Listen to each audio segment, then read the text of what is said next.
Pengrusakan makam Ki Ageng Prawiro Purbo di Desa Tahunan Umbun Harjo, Yogyakarta membuat prihatin sebagian kalangan.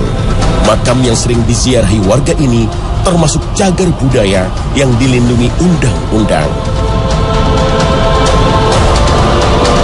Ada yang menduga pengrusakan makam merupakan bentuk anarkisme dan intoleransi agama. Pelakunya diduga karena memiliki pemahaman anti ziarah kubur. Benarkah karena motif keyakinan agama atau ada oknum yang sengaja mengadu domba umat Islam?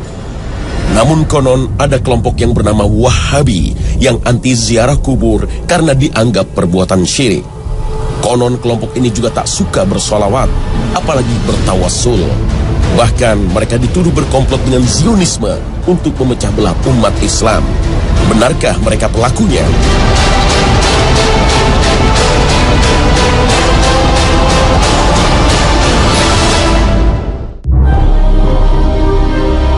Assalamualaikum warahmatullahi wabarakatuh. Pemirsa Khazanah Trans 7, semoga pagi ini kita berada dalam lindungan dan hidayah Allah Ta'ala.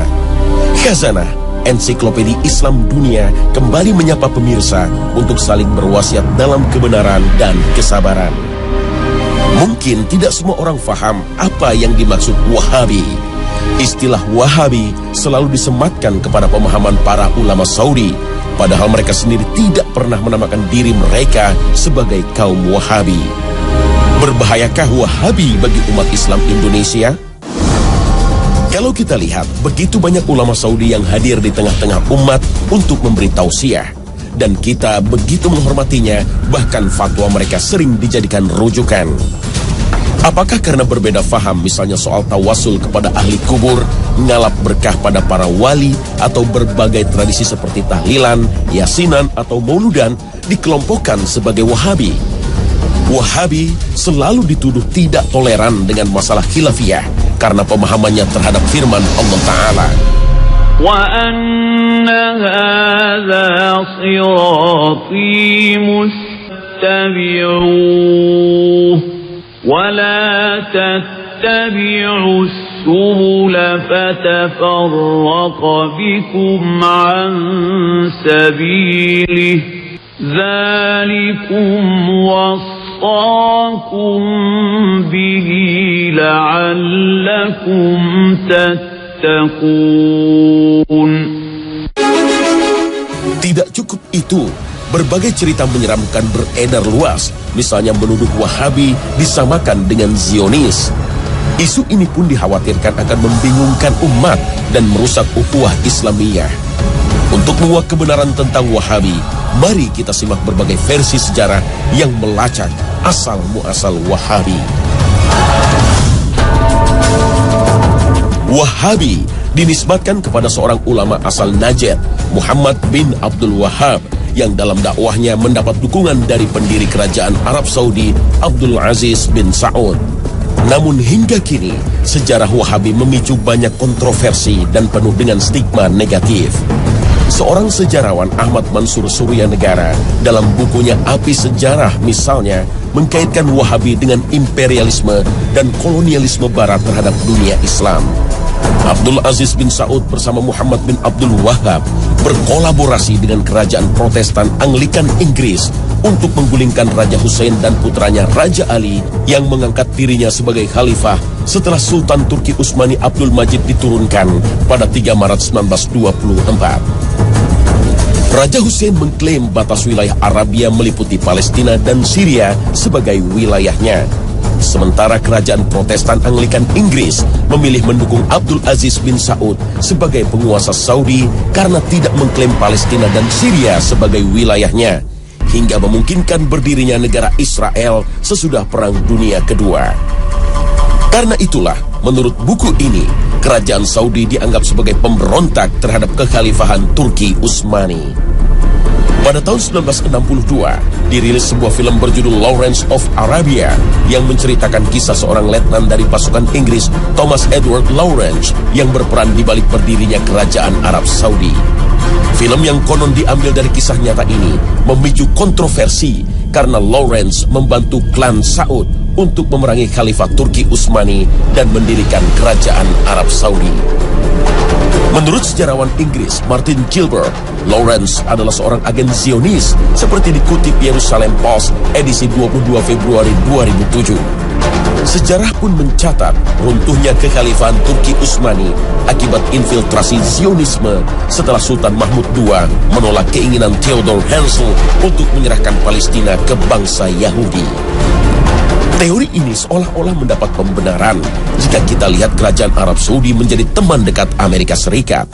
Apalagi dalam sebuah memoir seorang mata-mata Inggris yang berjudul Hamfer, The British Spy to Middle East, menyebutkan bahwa Inggris telah merekayasa Muhammad bin Abdul Wahab sebagai imam dan pendiri gerakan Wahabi. Hamper berpura-pura menjadi seorang muslim dan berganti nama menjadi Muhammad. Ia mengaku sebagai ideolog dan gurunya Muhammad bin Abdul Wahab. Kisah ini ditulis juga oleh Abdullah Muhammad Sindi, seorang profesor hubungan internasional berkebangsaan Saudi Amerika, yang menulis artikel bertajuk Britain and the Rise of Wahhabism and the House of Saud. Menurut Profesor Sindi, Hamper telah memberi Abdul Wahab uang dan hadiah-hadiah lainnya, mencuci otaknya dengan meyakinkannya bahwa orang-orang Islam mesti dibunuh karena mereka telah melakukan penyimpangan yang berbahaya. Kaum muslim telah keluar dari prinsip-prinsip Islam yang mendasar. Mereka semua telah melakukan perbuatan-perbuatan bid'ah dan syirik. Hamper juga membuat sebuah mimpi liar dan mengatakan bahwa dia bermimpi Nabi Muhammad SAW mencium kening Abdul Wahab. Berdasarkan versi ini, Abdul Wahab menjadi terobsesi dan merasa bertanggung jawab untuk melahirkan suatu aliran baru di dalam Islam yang bertujuan memurnikan dan mereformasi Islam. Aliran ini lalu menyerang dan memberantas semua adat kebiasaan buruk masyarakat Arab. Menurut Wahabi, orang yang menyembah selain Allah Subhanahu wa Ta'ala telah musyrik dan boleh dibunuh. Wahabi pun dipandang sebagai salah satu aliran yang menumbuhkan benih-benih radikalisme dalam Islam. Benarkah semua tuduhan ini? Tunggu dulu, kita jangan terlalu percaya, karena sejarah bisa saja sebuah fakta yang direkayasa untuk kepentingan politik dan kekuasaan. Jangan-jangan ini sebuah konspirasi untuk memecah belah umat dengan cara menciptakan Wahabi sebagai musuh umat Islam. Mari kita simak sejarah versi lain. Wahabi selalu diidentikan dengan kelompok teroris, padahal Al-Qaeda yang dituduh kelompok ekstrim justru bermusuhan dengan pemerintah Saudi. Para ulama Saudi yang dituduh Wahabi sesungguhnya ulama yang mengikuti prinsip salafus soleh, antara lain melarang umat Islam berunjuk rasa, apalagi memberontak kepada penguasa muslim.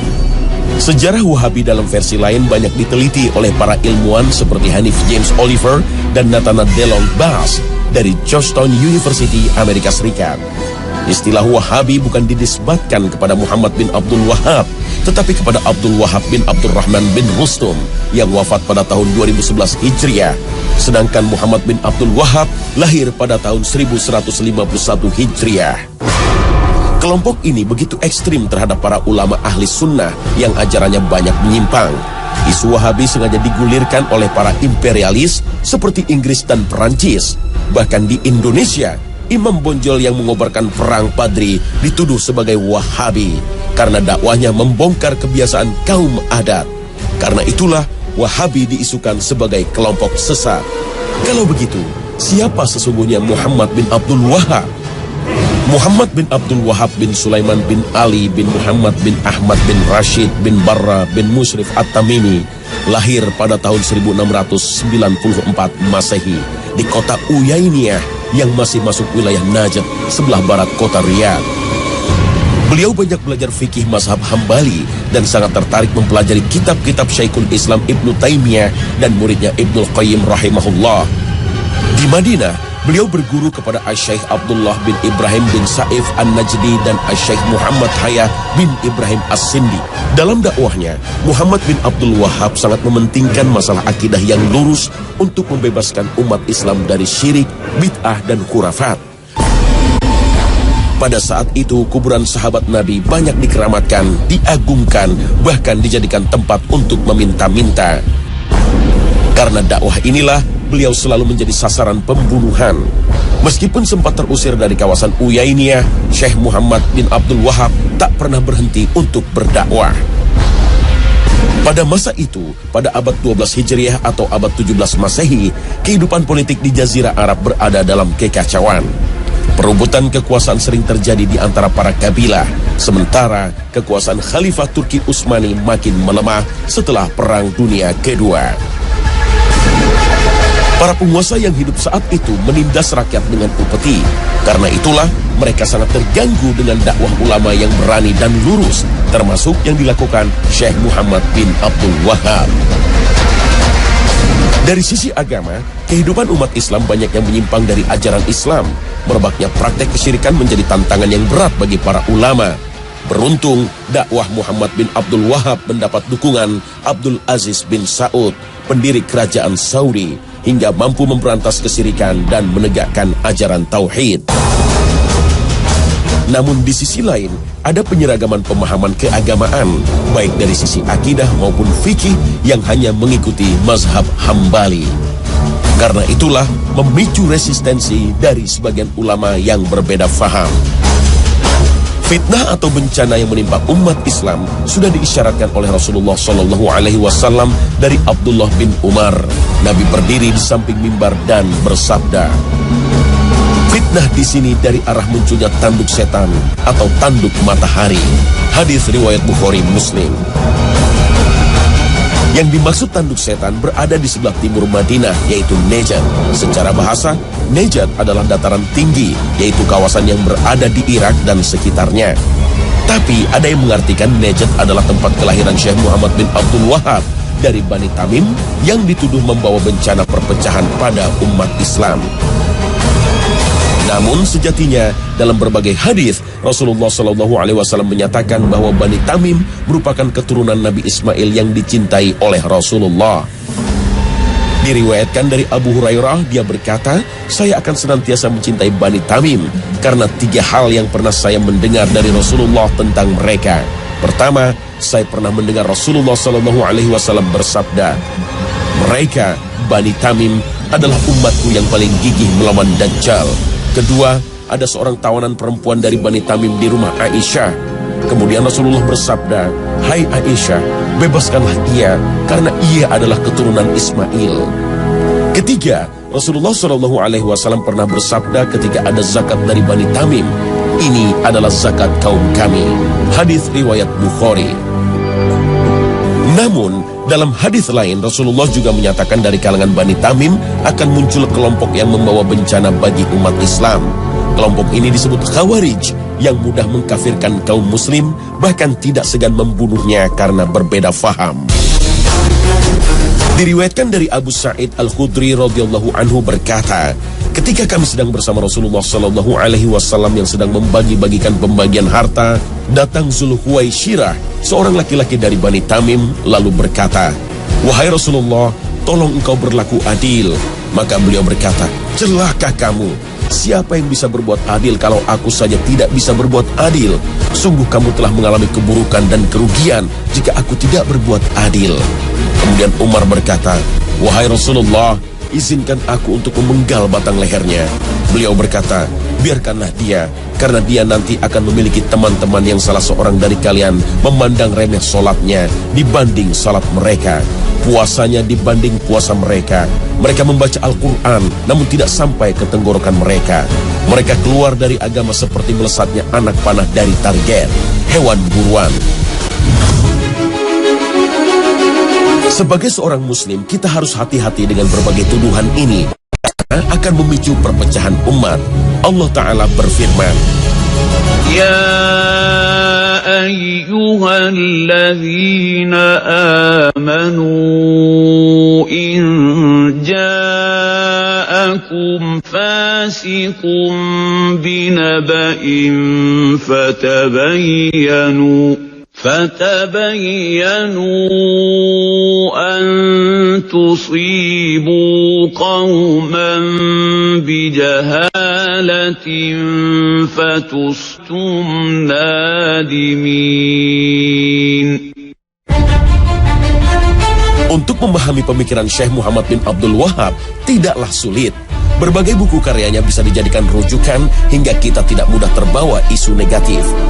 Syekh Muhammad bin Abdul Wahab pernah menulis surat kepada penduduk Qasim untuk membantah berbagai fitnah seperti dikutip dalam berbagai kitab seperti karya Mas'ud An-Nadawi yang berjudul Muhammad bin Abdul Wahab Muslih Mazlum, karya Abdul Aziz Abdul Latif yang berjudul Da'awi Munawi'in li Dakwah Muhammad bin Abdul Wahab, atau buku karya Syekh Soleh Fauzan yang berjudul Min A'lam Al-Mujaddidin. Salah satu yang dibantah beliau adalah tuduhan bahwa dirinya mengingkari berbagai kitab imam mazhab dan mengatakan bahwa perbedaan pendapat antara para ulama sebagai bencana. Dalam salah satu kitabnya, Usul Salatah, beliau banyak mengutip pendapat Imam Syafi'i dan Ibnu Katsir. Inilah sebagai bukti kecintaan beliau kepada para imam mazhab, tidak hanya berpegang kepada mazhab Hambali. Syekh Muhammad bin Abdul Wahab dituduh mengharamkan ziarah kubur, mengkafirkan orang yang bertawassul, dan berencana menghancurkan kubah yang berada di atas makam Rasulullah. Menjadikan makhluk sebagai perantara doa kepada Allah atau disebut tawassul menjadi perdebatan di antara para ulama. Sayyid Muhammad Alwi Al-Maliki, seorang ulama Ahlus Sunnah yang menjadi guru para ulama Indonesia, menulis sebuah buku Mafahim Yajib At-Tusohah, antara lain mengutip pendapat Syekh Muhammad bin Abdul Wahab tentang kontroversi tawassul. Sebagian membolehkan tawassul kepada orang-orang soleh, dan sebagian lagi mengkhususkan hanya kepada Nabi Muhammad SAW. Dan kebanyakan ulama melarang hal itu dan memakruhkannya. Meskipun yang benar menurut kami adalah pendapat jumhur, yaitu bahwa hal itu makruh. Oleh karena itu, kami tidak mengecam terhadap orang yang melakukannya, dan tidak ada kecaman terhadap masalah-masalah ijtihad. Akan tetapi kecaman kami adalah terhadap orang-orang yang memohon kepada makhluk lebih besar daripada memohon kepada Allah Subhanahu wa Ta'ala. Fatwa ini pernah dipublikasikan oleh Universitas Imam Muhammad bin Saud Al-Islamiyah dalam Pekan Syekh Muhammad bin Abdul Wahab. Dalam fatwanya, Syekh Muhammad bin Abdul Wahab juga menjelaskan dirinya tidak mengkafirkan seorang pun dari kalangan muslim yang melakukan dosa, sebagaimana yang dilakukan kaum Khawarij. Beliau juga berpendapat wajib taat kepada para pemimpin muslim, baik yang bertindak adil maupun zalim, selama mereka tidak menyuruh kepada perbuatan maksiat. Inilah yang menjadi keyakinan jumhur ulama Ahlus Sunnah wal Jamaah. Bantahan terhadap berbagai fitnah ini juga pernah disampaikan oleh Raja Abdul Aziz dalam pidatonya di hadapan jamaah haji pada 11 Mei 1929, seperti ditulis dalam buku Al-Wajiz fi Sirah Malik Abdul Aziz. Mereka menamakan kami sebagai orang-orang Wahabi. Mereka menamakan mazhab kami Wahabi dengan anggapan sebagai mazhab khusus. Ini adalah kesalahan yang amat keji, muncul dari isu-isu bohong yang disebarkan oleh orang-orang yang mempunyai tujuan tertentu. Dan kami bukanlah pengikut mazhab dan akidah baru. Muhammad bin Abdul Wahab tidak membawa sesuatu yang baru. Akidah kami adalah akidah salafus soleh, yaitu yang terdapat dalam kitab Allah dan sunnah Rasulnya, serta apa yang menjadi pegangan salafus soleh. Kami memuliakan imam-imam yang 4. Kami tidak membeda-bedakan antara imam-imam Malik, Syafi'i, Ahmad, dan Abu Hanifah. Seluruh mereka adalah orang-orang yang dihormati dalam pandangan kami, sekalipun kami dalam masalah fikih berpegang dengan mazhab Hambali.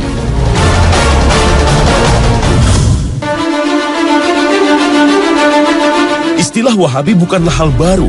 Dahulu sempat disematkan pada para da'i dari kalangan Muhammadiyah, Persis, dan Al-Irsyad yang gigih memberantas tradisi yang berbau kesyirikan. Karena dalam akidahnya, mereka lebih banyak merujuk kepada Ibnu Taimiyah.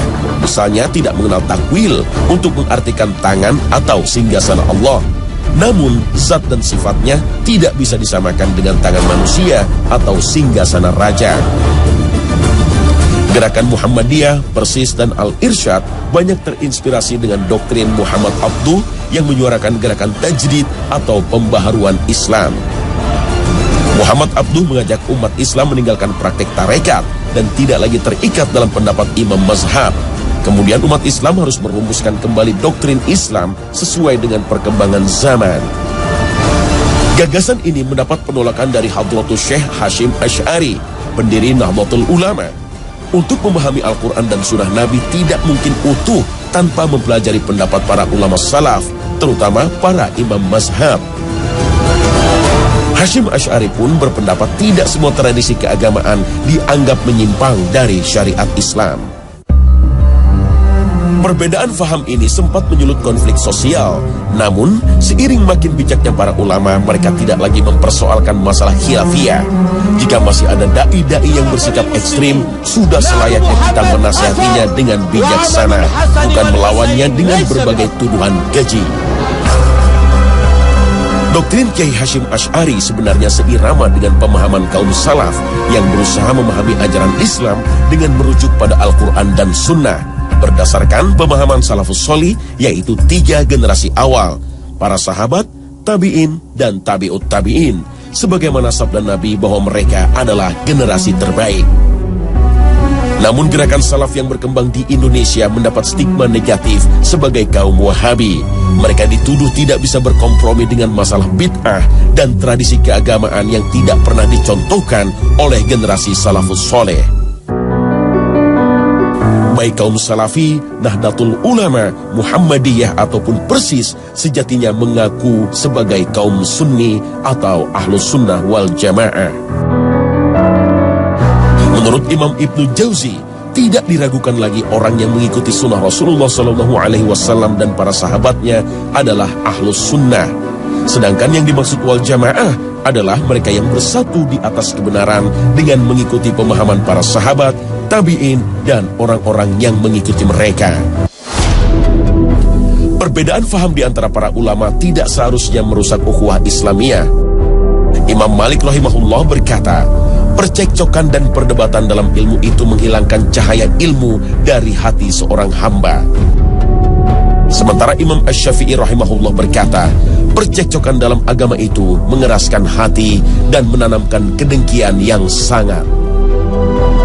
Perbedaan faham mungkin tidak bisa dihindarkan, tetapi seringkali kita mudah memberikan stigma negatif karena hanya berbeda faham. Begitu pula sebaliknya, mungkin kita gampang memvonis sesat atau syirik kepada sesama muslim.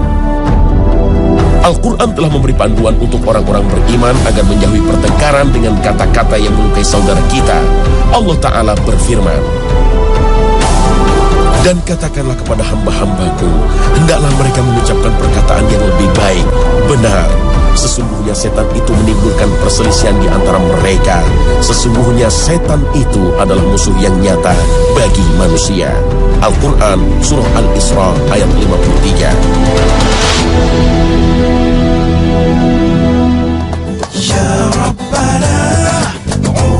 Pemirsa Khazanah, episode Wahabi ini mudah-mudahan makin memperkokoh ukhuwah Islamiyah dan kita semakin arif menghadapi berbagai perbedaan faham.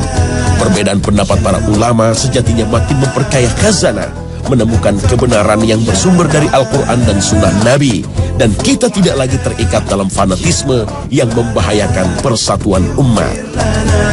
Terima kasih atas perhatian Anda, dan wassalamualaikum warahmatullahi wabarakatuh.